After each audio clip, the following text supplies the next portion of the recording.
কবিতার নাম আসছে বছর থেকে আর আসিস না মা। কত বিভেদ সারা বাংলা জুড়ে, ওরা চুরি করে রেশনের চাল আটা চিড়ে। তোর ভাইটার চাকরি কেড়েছে, যোগ্য হয়েও বেকার আজ। তোর বোনটাকে কুপিয়ে মেরেছে, লুটে ইজ্জত এই ম্লেচ্ছ সমাজ। তোর বাপটার কারখানেতে ঝুলছে তালা, নেই হাতে কাজ। ওরা ভোটে জিতে আয়েশ করে ফ্রিতে, আর চাইলে পরে কাজ হাসি মুখে বলে চপ মুড়ি ভাজ। চপ মুড়ি ভাজ, চপ মুড়ি ভাজ, এ বাংলায় ওই একটাই শিল্প, ওই একটাই কাজ। ওরা প্রতিবাদে ভয় পায়, আর প্রতিরোধে নিজেকে শুকায়।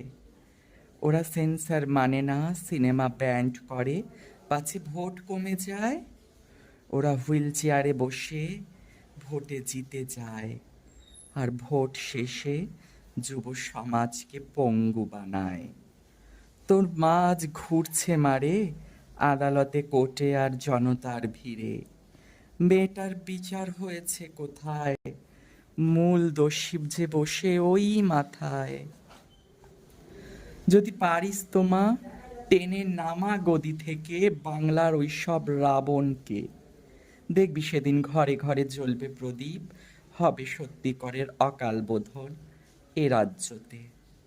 ক্লাবগুলি সব লাখপতি, তাই উৎসব কেবল প্যান্ডেলেতে।